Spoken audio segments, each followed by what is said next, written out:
Hi, I'm Natalie Cook, the owner and CEO of Finance Fight Club. And today we're going to talk about something that scares a lot of business owners, and that is pricing. But here's the thing, pricing doesn't have to be scary. What keeps people back when they think about pricing is they are just afraid to test it. They're afraid that people won't buy it. They're afraid that people will say no to the price. Now, it depends on what kind of business you have, will depend on how you think about pricing, depends on what services or products you're offering, what markets you're in, and how that business is run. But there are some kind of key components that no matter what business you have, you can get the right price, or you can start thinking about what the right price is for your business. Now, before we start, let's think about your particular business. Are you a service-based business, or are you a physical product-based business? And those are still a wide variety. But in a service-based business, there's some different things that you want to keep in mind. We maybe won't get into those exactly today, but around a lot of that is not based on just a markup. It's really based on the value you're adding to the client. And we should probably make another video about that, but I want to make that really clear that it is the value you add to them, not your value or any meaning in your value of what it is. It's what the market will bear and what that value is. Now, if you're talking about a physical item product, then you have to do a little bit more around margin. And we're going to talk a little bit about those margins today. So all of this pricing conversation will apply whether you are service-based or a physical product, or a combination of both. But keep in mind that it's not just about the margin, it's also about the value you provide and what that service is and what your overall business strategy is. Let's think about a couple things. That before you are to price, let's say you are pricing from a place of, I just want to launch this thing into the world and I have no idea. Let's start by thinking through the costs associated with delivering the product. That's one place to start.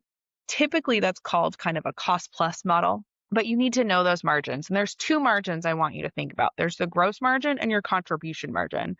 Your gross margin is saying, hey, if I sell this hairbrush for $2, but it cost me $1 to make, my gross margin is $1. So the revenue I make from this is $2. The the cost of goods sold is $1. So my gross margin is $1. Now, there's also the contribution margin. So that's saying if I sell this for $2, what of that $2 is left over after all of my other costs? And so that's saying, hey, I might have $1 to produce it, but I also have 50 cents to go sell it.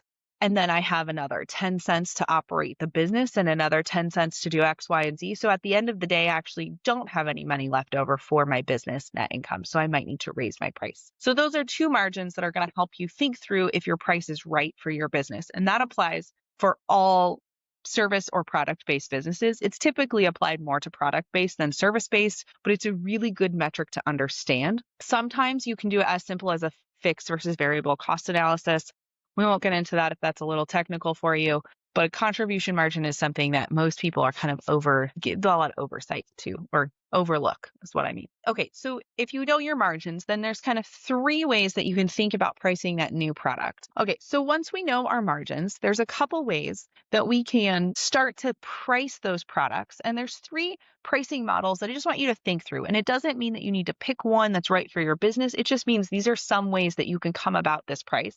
I typically recommend that you think through all three and land on a price that way. The first method is a cost plus pricing. So that's if I know that this costs $1 to make, I'm going to add a markup that is going to cover that gross margin and cover the rest of the business operating costs and know how many I need in order to make a profitable company. I might need to sell 2,000 of these to break even. So that's a cost plus pricing model, and that's okay. You can do that. That's what most people start with, but it can trap you into underpricing because you're thinking about only, hey, that gross margin number, I need to get it up, or, oh, typical is a 50% markup, so I'm just going to mark it up 50%. But you might be underpricing if you only think of a cost plus pricing model. You might also not have a very clear business strategy. We can talk about that a little bit more as we go. The second one is value-based pricing. Now, value-based pricing, like I said before, this is the value you provide to the consumer of your product or service, not the value that is your value, because there's no value associated with you that you need to price at. It's the value you create in the market. So if my services are worth $1 billion to a customer, I can charge $1 billion to a customer. If you are one of those customers, please reach out. Would love to talk to you. But it is not that I am worth $1 billion. It's that my services provide $1 billion of value to that customer person consuming those services. So like this hairbrush, somebody might only be willing to pay $2. I might be willing to pay $15 because I'm stuck at an airport and I need a hairbrush and it's right there. And so you might be able to charge that because it's worth $15 in a certain circumstances. It's kind of like bottled water, right? If you go somewhere, it's going to be $1, but if you are stuck at an expensive concert, it might be $10, right? So that's value-based pricing. It has really nothing to do with the markup. It also, if you think of luxury items do not cost that much to make.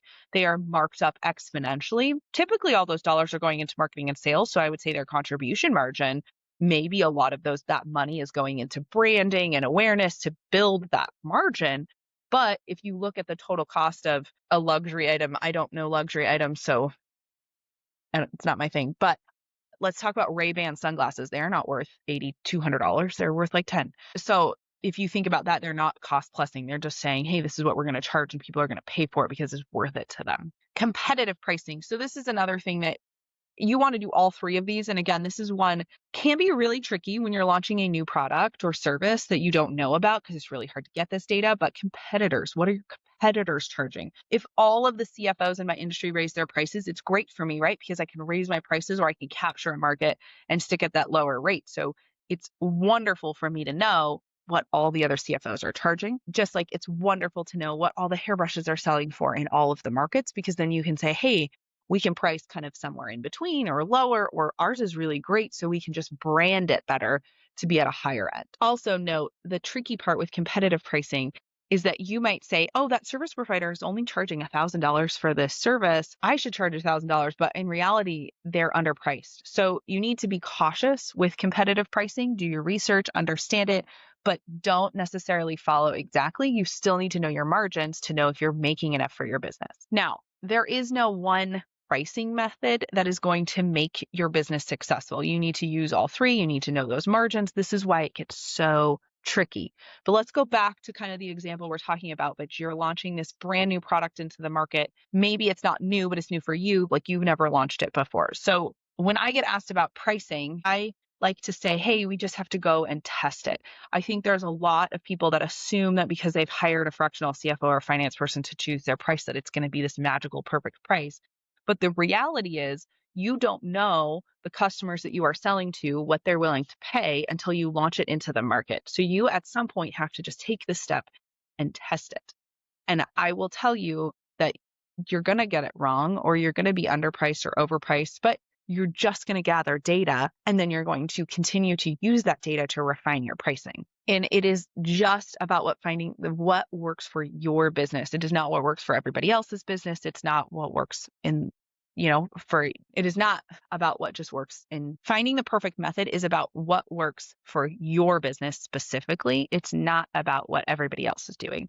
And so you need to be aware of the margins and those different methods. But at the end of the day, you're going to pick a price, you're going to stick with it, you're going to get the data, and you're going to continue to refine it. Now, let's also talk about pricing increases. So let's say that you've already launched your product in the market and your services in the market, and you're like, well, I don't know if I'm underpriced or not. That's where we need to do an analysis of your gross margin and your net margin and understand what the costs that you have associated in your business are to see, is it time to raise prices?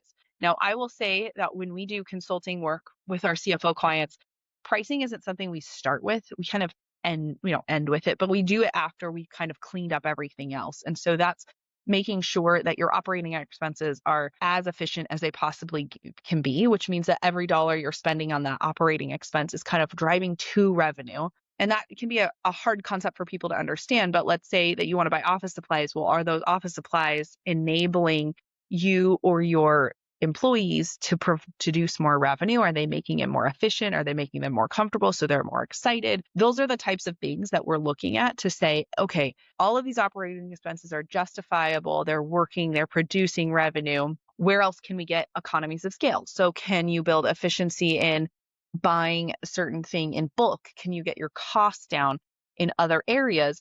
After we've done the operating expenses, seeing where we can get the costs down, seeing any other efficiency we can do, then we'll look at pricing and say, okay, we think it's time to raise prices. And then we do it pretty strategically.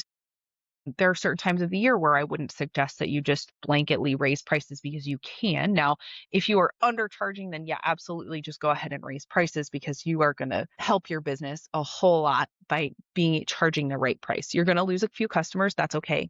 That's what you want. You want customers that are not the right fit to leave, and you want more customers that are the right fit to come. Price raising can be very challenging, but it can be the right thing. Now, I would also not recommend that you just go out and blanketly raise prices by 10% because you're undercharging. I would go through the activity of, what's my cost plus? What are my competitors charging?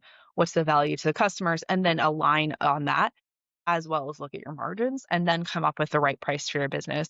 And then decide, okay, do the current customers, are we going to keep them lower? Are we going to raise them up and then have new customers pay a different price? There's a lot of strategy in here that you want to think about before you just go and blanketly raise prices. So that today is what we're going to talk about in pricing. Remember, this is a very fluid activity. You're going to collect data, you're going to adjust, you're going to repeat. It's not just your P&L. You can, charge $500 for sunglasses that cost $10 and very well charge $2 for a brush that costs $1, but still have a very profitable business because you have driven that strategy through. Just know there is not a one size fits all. Pricing is very hard. It's tricky. It's a lot more psychology than it is anything else. If you have any questions, feel free to reach out. We're going to link a blog post in the comments about pricing that covers what we just talked about. If you have any questions, please comment, like, subscribe, please share. Thank you for joining us today. I'm here. I'm Natalie Cook with Finance Fight Club. We are here to fight for your financial future for your business. Thanks for joining us today.